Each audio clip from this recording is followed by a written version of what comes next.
ఈ లేఖ ఇంకో లేఖ కూడా యాక్చువల్గా ఈ లెటర్ ఏమో మనకి ఇప్పుడు లీక్ అయింది. అసలు 5 పేజీల లేఖలో ఆమె కవిత గారు రాసిర్రు అని, సామాజిక తెలంగాణ రాలేదు, సామాజిక తెలంగాణ కోసం నేను పనిచేయాలనుకుంటుంటే పార్టీలో కొన్ని శక్తులు నన్ను అడ్డుకుంటున్నాయి. ఆమె ఆఫ్ ద రికార్డు కూడా మొన్న ప్రెస్ మీట్లో పెట్టినప్పుడు కూడా వాళ్ళు ఎవరో నాకు తెలుసు, సమయం సందర్భం వచ్చినప్పుడు చెప్తా అని ఈ లెటర్ రాకముందు ఒక ప్రెస్ మీట్లో ఆమె చెప్పిన అంశాలు ఉన్నాయి. ఆ ప్రెస్ మీట్ అయిపోయినాక ఆఫ్ ద రికార్డులో ఈ అంశాలు చెప్పారు. ఆమె చాలా సున్నితమైన అంశాలు, చాలా కీలకమైన అంశాలు చర్చించారు. ఆర్థిక అసమానతలు జిల్లాల మధ్య మాట ఉన్నమాట వాస్తవం. సామాజిక తెలంగాణ, ఎస్సీ ఎస్టీ బీసీలు తెలంగాణలో 10 సంవత్సరాలు అభివృద్ధి చెందాల్సినంత చెందలేదు, పేదరికం అట్లనే ఉంది, అమరవీరుల కుటుంబాలకు న్యాయం జరగలేదు, ఉద్యమకారుల కుటుంబాలకు న్యాయం జరగలేదు అనేది ఆఫ్ ద రికార్డులో డిస్కషన్ చేసినందుకు థ్యాంక్స్ కవితక్కకి. అయితే దానికి కారణం ఎవరు? 10 సంవత్సరాల్లో ఉన్న కేసీఆర్ గారే. అది ఆఫ్ ద రికార్డ్ అయింది. ఇప్పుడు అఫీషియల్గా రాసిన లేఖలో ఒక్కసారి నేను లేఖ ప్రత్యక్షంగా చదవలేదు, ఒక్కసారి లేఖలో ఉన్న అంశాలు చెప్తే నాకు తెలిసిన విశ్లేషణ నేను చేస్తాను. కానీ వారు ఏమన్నారంటే లేఖలో సభ విజయవంతమైంది అనే అంశం ప్రధానమైంది. అందులో కేసీఆర్ మాట్లాడిన అంశాలు, వారు ముఖ్యమంత్రి పేరు ప్రస్తావించకపోవడం, తర్వాత పార్టీ శ్రేణులకు ఉత్సాహం కలిగించే విధంగా మాట్లాడడం, ఇవి ఇట్లా ఉన్నది పాజిటివ్గా. తర్వాత బీజేపీ పైన తక్కువ మాట్లాడడం, రాబోయే ఎన్నికల్లో పొత్తుంటుందా అని ఒక మెసేజ్ వచ్చింది, ఉద్యమకారులు వేదిక పైన ఉంటే బాగుండేది అని ఒక సూచన వచ్చింది. అంటే పాజిటివ్ నెగిటివ్ అంశాలు. వీటితో పాటుగా ఈ వఫ్ బిల్లుకు సంబంధించిన అంశాలపైన మాట్లాడితే బాగుండేది అని, మీతో ఫోటోలు దిగేందుకోసమై చాలామంది ఉత్సాహం చేసి నాకు చాలా సంతోషమైంది అని అన్నారు. తర్వాత కలవడానికి టైం ఇవ్వట్లేదు, మీరు టైం ఇవ్వండి, చాలామంది అంటున్నారు ఇది బాగలేదు డాడీ అని చెప్పి మరొక అంశాన్ని ప్రస్తావించడం, ఇట్లా అనుకూల వ్యతిరేక అంశాలు ఉన్నాయి అని చెప్పి ఆ లేఖలో పేర్కొన్న విషయాలుగా మీడియాలో వచ్చినాయి. అయితే మనం ఒక్కొక్క అంశం తీసుకుందాం. ప్రధానంగా కవిత గారు కేసీఆర్ గారికి లెటర్ రాయడమే ఒక సంచలనం.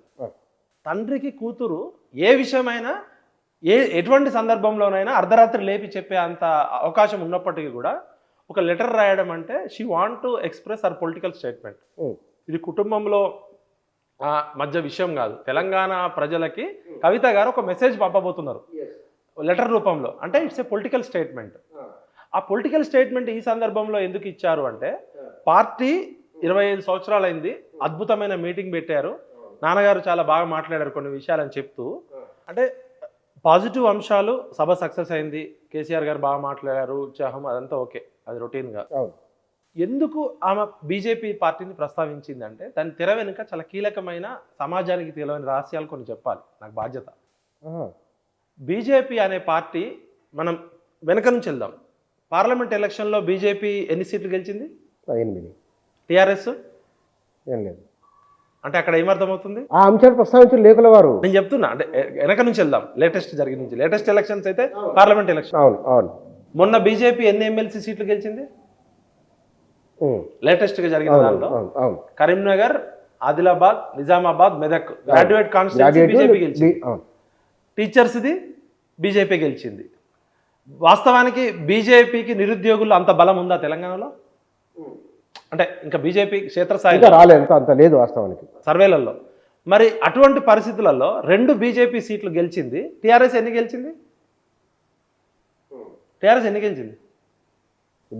పోటీ చేయలేదు. పోటీ చేయలేదు, బీజేపీ గెలిచింది. ఎంపీ ఎలక్షన్లో బీజేపీ 8 సీట్లు గెలిచింది, బీఆర్ఎస్ 0. ఎమ్మెల్యే ఎలక్షన్స్కి వెళ్దాం. ఎమ్మెల్యే ఎలక్షన్స్కి ముందు జరిగింది ఏంటంటే, ఇది సమాజానికి తెలవాలి, తెలంగాణ ప్రజల డబ్బుతో కూడుకున్నది, ఇది కేసీఆర్ కుటుంబ ఆస్తి కాదు. ఈడీ, సిబిఐ, ఎన్ఫోర్స్మెంట్, విజిలెన్స్ ఒక ప్రత్యేక బృందాలు ఫినిక్స్ అనే కంపెనీ మీద దాడి చేసినాయి. ఫినిక్స్ అనే కంపెనీ మీద దాడి చేస్తే చాలా చోట్ల దాడులు చేసినాయి. ఎక్కడా కూడా ఏ డాక్యుమెంట్స్ దొరకలేదు. వాళ్ళకు వచ్చిన ఇన్ఫర్మేషన్ ఏమో కేటీఆర్కి బినామీగా ఉంది కంపెనీ అనే ఇన్ఫర్మేషన్ తోటి ప్రత్యేక బృందాలు వచ్చినాయి ఢిల్లీ నుంచి. వాళ్ళు దొరకకపోయేసరికి లాస్ట్ ఒక డ్రైవర్ ఇచ్చిన క్లూ తోటి ఫినిక్స్ వాళ్ళు ఇక్కడ వైకుంఠ ధామము అదేదో పెట్టారు కదా ఒకటి, ఎలక్ట్రికల్ శ్మశాన వాటిక, వైకుంఠధామం, దాని పేరు ఏం పేరు? మహాప్రస్థానం. మహాప్రస్థానంలో 22 లాకర్లు, దానిలో బూడిద దాచుకుంటారు. ఈ ఎలక్ట్రికల్ క్రిమినేషన్ అయిపోయినాక ఆ బూడిద దాచుకునే లాకర్లలో 22 లాకర్ల నుండి డాక్యుమెంట్స్ దొరికినాయి. అవునా? ఆ డాక్యుమెంట్స్లో సారాంశము కేటీఆర్కి, ఫినిక్స్ కంపెనీకి, కేసీఆర్ కుటుంబానికి ఉన్న ఆస్తులు వివరాలు పూర్తిగా బయటపడ్డాయి డాక్యుమెంట్స్. ఇది నేను స్పష్టంగా ఆధారాలతో సహా చెప్తున్నా. మీ దగ్గర ఎట్లా వచ్చినాయి, బయటికి ఎక్కడ రావాలి? ఇప్పుడు ఢిల్లీలో మనం పనిచేసినాము, మనకుండే సోర్స్ మనకు ఉంటుంది. నేను ఇంత ఆన్ కెమెరా నేను చెప్తున్నా అంటే దాంతో ఏమైందంటే కేసీఆర్ జుట్టు కేటీఆర్ జుట్టు సెంట్రల్ గవర్నమెంట్ చేతిలోకి వెళ్ళిపోయింది. ఇదే సందర్భంలో కేసీఆర్ గారు కుమారస్వామిని పిలిపించుకొని, కుమారస్వామి గారు ఉన్నారు కదా, పిలిపించుకొని నీ పార్టీకి కావాల్సిన ఫండింగ్ అంతా చేస్తా, బెంగళూరులో పోయిర్రు, దేవగౌడ్ని కలిసిరు, ఈయన ఉత్తరప్రదేశ్ పోతున్నాడు, అఖిలేష్ యాదవ్ ఇక్కడికి వస్తున్నాడు, దేశంలో ఉన్న అందరు రాజకీయ నాయకులు చార్టర్డ్ ఫ్లైట్లు ఇక్కడికి వస్తున్నాయి, కేసీఆర్ దేశంలో ఉన్న అన్ని రాజకీయ పార్టీలకు ఫండింగ్ చేస్తా అనే ఆయన ఢిల్లీలో జర్నలిస్ట్ ఎన్డీటీవీలో ఉన్నాయని చెప్పిండు. రాజ్దీప్ ఆ మాట రాజ్దీప్ సర్దేశాయ్ గారు ఒక మాట అన్నారు, భారతదేశంలో ఉన్న అన్ని సీట్లకి నేనే ఫండింగ్ చేస్తా, అన్ని పార్టీలను నేను మేనేజ్ చేస్తా, నాకు ఉప ప్రధాని కానీ ప్రధాని కానీ రాష్ట్రపతి కానీ ఇవ్వన్నారని రాజ్దీప్ సర్దేశాయ్ గారు అన్నది వచ్చింది. అంటే బీఆర్ఎస్ దగ్గర అంత డబ్బు ఉందనేది ఓపెన్గా తెలిసిపోయింది. బీఆర్ఎస్ అకౌంట్లో 1405 కోట్లు 1000 కోట్ల పై సెకండ్ రిచెస్ట్ పొలిటికల్ పార్టీ అన్నారు, సెకండ్ ఆర్ థర్డ్. ఇంత డబ్బు ఎట్లొచ్చిందని ఈడీ, సిబిఐ, విజిలెన్స్, ఎన్ఫోర్స్మెంట్ వాళ్ళ ఇంటెలిజెన్స్ పనిచేస్తున్న సందర్భంలో ఫినిక్స్ శ్మశాన వాటికలో దాక్కున్న బూడిద దాచుకున్న లాకర్లలో దొరికిన డాక్యుమెంట్స్ తోటి కేసీఆర్ జుట్టు కేటీఆర్ జుట్టు దొరికిపోయింది.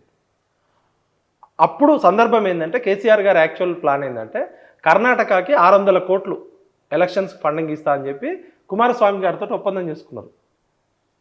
మహారాష్ట్రలో కూడా ఆయన బారాసా మొత్తం పోతుంది కదా అన్ని రాష్ట్రాల్లో. ఎప్పుడైతే అమిత్ షా టీంకి మోడీ టీంకి తెలిసిందో వీళ్ళని హోల్డ్లోకి తీసుకొని 600 కోట్లు కర్ణాటకకు పోవాల్సిన వ్యాన్లు జీబులు అవన్నీ మహారాష్ట్రకు పంపించారు with direction of central government. Forcefully పంపించి ఎన్సీపీని వీక్ చేసి బీజేపీ గెలిచేటట్టు చేసుకున్నారు. ఇట్లాగే 600 కోట్లు కర్ణాటకలో పెడతా అంటున్నాడు, 600 కోట్లు ఆపడం ఎందుకు, ఇటు పెడదామని మహారాష్ట్రలో ఎన్సీపీని వీక్ చేసి కేసీఆర్ని పూర్తి కంట్రోల్లోకి తీసుకున్నారు. లేకపోతే ఫస్ట్ అరెస్ట్ కావాల్సింది కేటీఆర్ గారు. అది నడిచింది, అక్కడి నుంచే కాంప్రమైజ్ స్టార్ట్ అయింది. స్టార్ట్ అయ్యే బీజేపీ తనకు తానే వెనక్కి తగ్గింది. బండి సంజయ్ గారు అగ్రెసివ్గా పోతుంటే కాళ్ళల్లో కట్టపెట్టి ఆపేసింది బీజేపీ కదా. అవును, ఎందుకు మార్చడం ఎవరికి అర్థం కాలేదు. కేసీఆర్తో డి అంటే డి అంటున్న బండి సంజయ్ గారిని అకస్మాత్తుగా పార్టీ అధ్యక్షుడు ఎందుకు తీసేసారు? రేవంత్ రెడ్డి కన్నా ముందే ఫామ్ హౌస్ రోజు కేసీఆర్ వర్సెస్ మన బండి సంజయ్ డి అంటే డి అని నడుస్తుంది. దాని ఫామ్ హౌస్ దుందురా, నువ్వు ట్రాక్టర్ డ్రైవర్వా, కేసీఆర్ లాంటి వ్యక్తి బండి సంజయ్ గురించి మాట్లాడే స్థాయికి వచ్చింది. ఇద్దరి మధ్య నడుస్తుంది. ఆయన పేపర్ లీకేజ్ కేసులో అరెస్ట్ చేయడము ప్రతి దగ్గర నడుస్తుంది. అటువంటి సమయంలో బీజేపీ తన పరిగెడుతున్న బండిని తనే ఆపేసింది. కేసీఆర్ వేరే రాష్ట్రాలకు ఎక్స్పాండ్ కావడం వాళ్ళకి ఇష్టం లేదు. ఎందుకంటే స్వతహాగా హిందీ మాట్లాడతాడు, ఇంగ్లీష్ మాట్లాడతాడు, అద్భుతమైన భాష మాట్లాడతాడు, తెలియక రాజకీయాలపైన గ్రిప్ ఉన్నాడు, స్వతహాగా ఓన్ థింకర్. ఇంకోటి out of the box politics చేయగలిగేది, అద్భుతంగా చేయగలరు. కాబట్టి ఈయన దగ్గర ఇప్పుడు డబ్బులు కూడా ఉన్నాయి. ఉత్తరప్రదేశ్ పోతున్నాడు, మధ్యప్రదేశ్ రైతులకు ఇచ్చిన డబ్బులు, బీహార్ రైతులకు డబ్బులు ఇస్తున్నాడు, పంజాబ్ రైతులకు డబ్బులు ఇస్తున్నాడు. ఫస్ట్ మనం కేసీఆర్ని ఆపకపోతే మహారాష్ట్ర, కర్ణాటక, పూర్వపు దక్కన్ స్టేట్, హైదరాబాద్, డెఫినెట్ కేసీఆర్ 5-6 స్టేట్లలో ఉన్నాయి మూలాలు. ప్లస్ లక్షల కొద్ది ఎకరాల భూములు, నిజాం భూములు ఉన్నాయి అక్కడ. ఇంకా రాయచూరు, బీదరు, గుల్బర్గా, ఈ ఔరంగాబాదు, అక్కడ కూడా భూములు ఉన్నాయి. ఇట్లా ధరణి కుంకుమ బారంలాగా అక్కడ కూడా ఉన్నాయి లక్షల ఎకరాల భూములు. కేసీఆర్ని ఇప్పుడు కనుక ఆపకపోతే మనము ఆయన ఎక్స్పాండ్ అయితే కష్టం అవుతుంది. కాంగ్రెస్ని ఎప్పుడైనా మనం కథం పట్టి ఇచ్చే ఉద్దేశంతో వాళ్ళు తెలివిగా కేసీఆర్ని కంట్రోల్లోకి తీసుకొని అప్పుడే బీజేపీ సర్వే చేస్తే 30-35 సీట్లలో పోటీ చేసే అభ్యర్థులు మాత్రమే ఉన్నారు, వాళ్ళకి గెలిచే అభ్యర్థులు కాదు. ఎట్లాగో బీజేపీ సొంతంగా అధికారంలోకి వచ్చేది లేదు.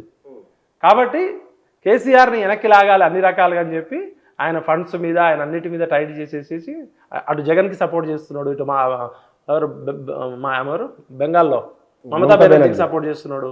ఈయన పోని రాష్ట్రం లేదు, ఈయన చార్టర్డ్ ఫ్లైట్ దిగని రాష్ట్రం లేదు, ఈయన కలవని ముఖ్యమంత్రులు లేరు. ఈవెన్ కేజ్రీవాల్ వచ్చిండు, కుమారస్వామి, బీజేపీ అందరూ వచ్చారు, మహారాష్ట్రలో కూడా అందరి దగ్గర కలిసిండు. ఈ ప్లాన్లో భాగంగానే బీజేపీ ఇక్కడేమో సెల్ఫ్ గోల్ వచ్చిన పర్పసే ఏంటంటే ఇక్కడ కీలకంగా విత్ ప్రూఫ్, అంటే నాకు ఎవరైతే చెప్పిర్రో ఆఫ్ ద రికార్డు వాళ్ళ పేరు చెప్పకూడదు, ఒక 40 years తెలంగాణ మూవ్మెంట్లో ఉండి లీగల్ ఫీల్డ్లో ఒక మంచి పొజిషన్లో ఉన్న కేసీఆర్ కుటుంబానికి దగ్గర ఉన్న వ్యక్తి చెప్పినాయి.